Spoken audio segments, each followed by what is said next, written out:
kami dari kelompok 1 Audit Manajemen kelas A3.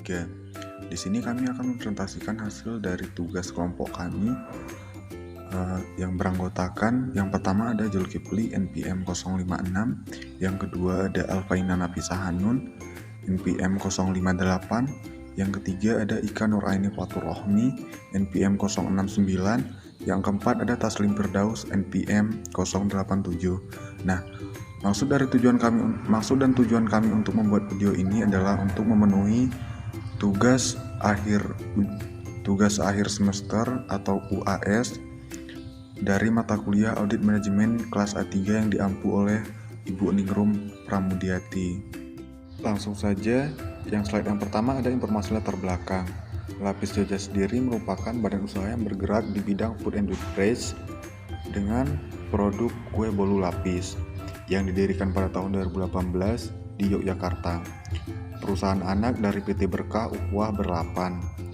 Direktur utamanya adalah Bapak Yusuf Setia Dermawan. Slide yang selanjutnya ada visi dan misi kue lapis Jogja. Untuk visinya sendiri, menjadikan kue bolu lapis Jogja paling diminati oleh konsumen lokal maupun mancanegara. Untuk misinya sendiri, yang pertama menjadikan kue lapis Jogja sebagai makanan oleh-oleh khas Jogja, dan yang kedua menempatkan outlet di tempat-tempat yang strategis supaya mudah dijangkau oleh masyarakat lokal maupun pelancong dari berbagai penjuru belahan dunia yang berkunjung ke Yogyakarta. Dari sejak berdiri dari tahun 2018 hingga saat ini pada tahun 2001, Lapis Jogja telah memiliki 3 outlet yang ditempatkan cukup strategis di wilayah Yogyakarta. Untuk outlet yang pertama ada yang bernama Kios Katamso yang beralamat di Jalan Brigjen Katamso nomor 198. Untuk outlet yang kedua ada outlet Kios Amplas yang terletak di Jalan Laksda Adi Sucipto nomor 174. Yang ketiga ada Kios Adi Sucipto Ruko Barbarsari yang beralamat di Jalan Laksda Adi Sucipto KM7 Yogyakarta. Slide selanjutnya menu-menu yang ditawarkan oleh Lapis Jogja kepada konsumen. Yang pertama ada Choco Pandan, Banana Cheese, Double Choco, dan Ubi Cheese. Sebelum pandemi, Lapis Jogja bisa memproduksi 700 sampai 900 kue lapis dalam waktu 2 hari sekali produksi. Setelah datangnya COVID-19, Lapis Jogja juga tidak bisa menghindar dari imbas pandemi tersebut.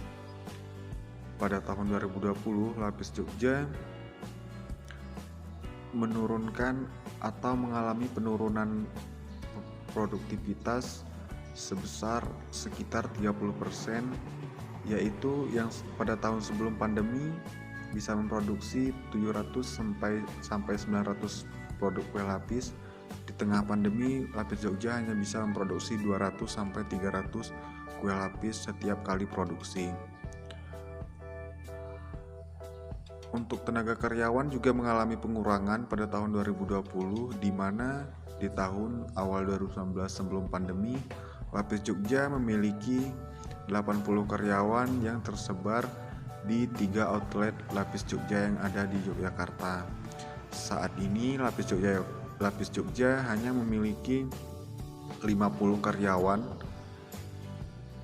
dikarenakan di saat pandemi seperti sekarang ini orang-orang pada beraktivitas di dalam rumah dan mengakibatkan kurang larisnya atau pemasaran Lapis Yogyakarta mengalami kesusahan dalam memasarkan produk kue lapis Jogja baik di Yogyakarta maupun di luar Yogyakarta.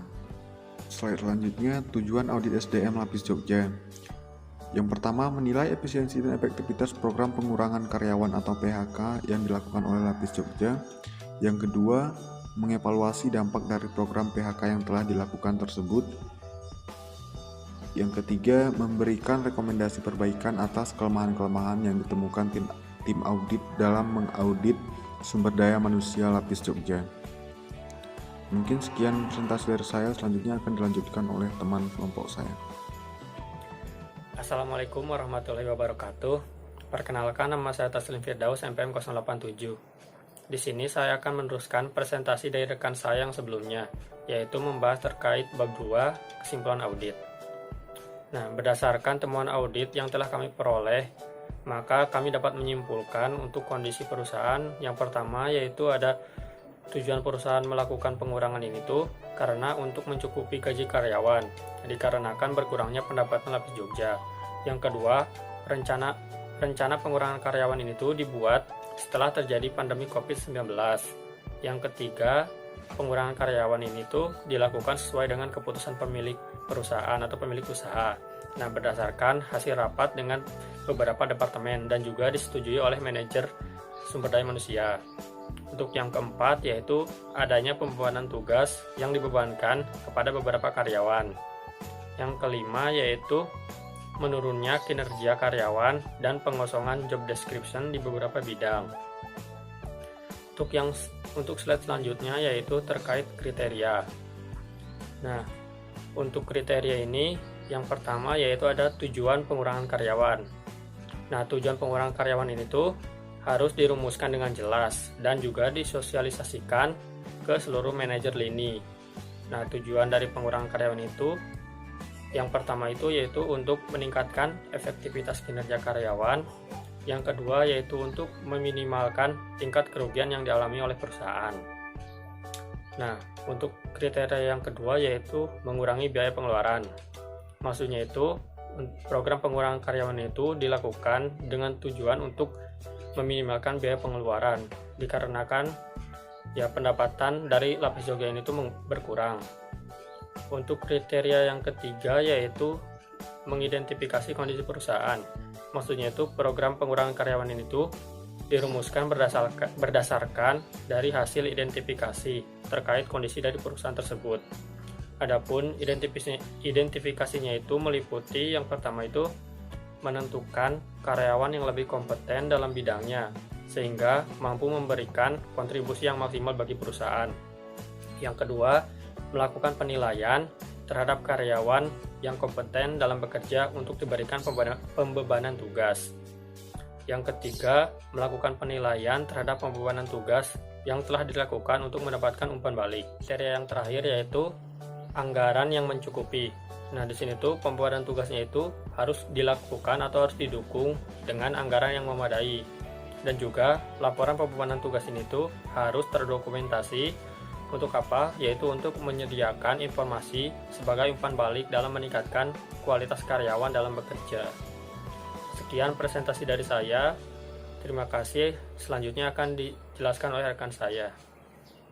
Saya Alvena Nefsanun, NPM 058 akan melanjutkan presentasi. Yang selanjutnya ada penyebab. Penyebab yang pertama, terjadi penurunan penjualan pada saat COVID-19 yang menyebabkan Lapis Jogja harus melakukan pengurangan karyawan. Untuk penyebab yang kedua, Lapis Jogja tidak memiliki rencana untuk merekrut karyawan baru. Yang ketiga, hasil dari kuesioner kepada 10 karyawan menyatakan bahwa 80% atau 8 dari 10 orang karyawan menyebutkan bahwa meningkatnya jumlah pekerjaan atau double job pada setiap karyawan. Yang kedua, 50% atau 5 dari 10 karyawan menyebutkan bahwa turunnya produktivitas operasi karena kurangnya jumlah karyawan. Untuk penyebab yang keempat, kinerja karyawan menurun dan tidak efektif karena adanya penumpukan tugas yang disebabkan oleh double job kepada karyawan. Yang selanjutnya ada akibat.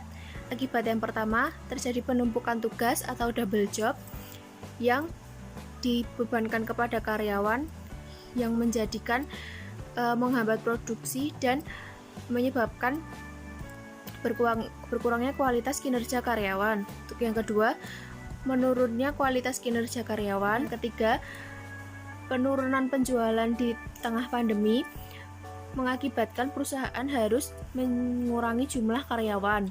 Yang keempat, kinerja karyawan menjadi tidak efektif, tidak efisien, dan tidak ekonomis. Perkenalkan, nama saya Ika Nora Infotromi, NPM 069. Di sini saya akan memberikan presentasi dari rekan saya. Langsung saja saya ingin mempresentasikan apa saja rekomendasi yang kami berikan kepada Lapis Jogja.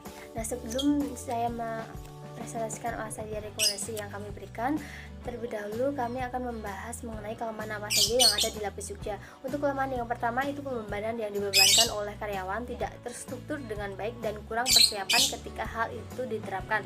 Kemudian kelemahan yang kedua, kurangnya sumber daya manusia untuk meningkatkan produktivitas perusahaan. Kemudian rekomendasi yang ketiga itu karyawan tidak siap dalam mendapatkan pembebanan tugas.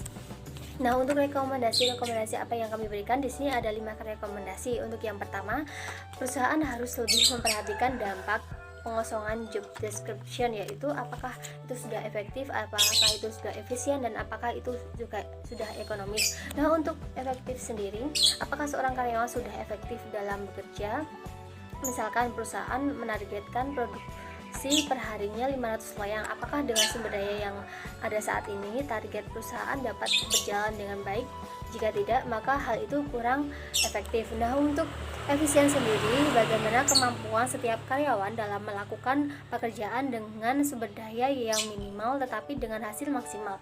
Sumber daya di sini dalam artian tenaga, uang, dan waktu. Apakah tenaga yang dikeluarkan berlebihan atau sebaliknya? Apakah waktu yang dibutuhkan untuk produksi saat ada pengosongan job description itu lebih baik atau tidak? Apakah biaya yang dikeluarkan oleh perusahaan itu baik? Nah, kemudian untuk ekonomis di sini, apakah barang atau jasa yang dihasilkan sudah baik dengan tingkat biaya yang dikeluarkan seperti mungkin. Nah, untuk rekomendasi yang kedua yaitu perusahaan harusnya membuat kebijakan mengenai beban gaji yang diberikan oleh karyawan yang mendapatkan double job. Diharapkan dengan adanya penambahan gaji yang diberikan kepada karyawan yang mendapatkan pembebanan itu dapat meningkatkan produktivitas perusahaan. Nah, kemudian untuk rekomendasi yang ketiga sendiri yaitu perusahaan lebih gencar dalam mempromosikan produknya di masa pandemi dengan memanfaatkan karyawan yang ada saat ini, entah itu karyawan mempromosikan melalui sosial media masing-masing. Nah, sehingga nantinya ketika terjadi penjualan yang meningkat, maka karyawan akan lebih produktif dalam bekerja dan meningkatkan pendapatan perusahaan sendiri. Nah, untuk rekomendasi yang kelima sendiri, kami memberikan rekomendasi mengenai perusahaan dapat melakukan penilaian atas keberhasilan program pengurangan karyawan yang dapat dijadikan acuan untuk melihat sejauh mana program ini berhasil dilakukan. Nantinya perusahaan dapat menilai apakah karyawan yang ada saat ini bertanggung jawab dalam bekerja, lalu bagaimana dengan ketaatan, kejujuran, serta kerjasama antara karyawan dan perusahaan.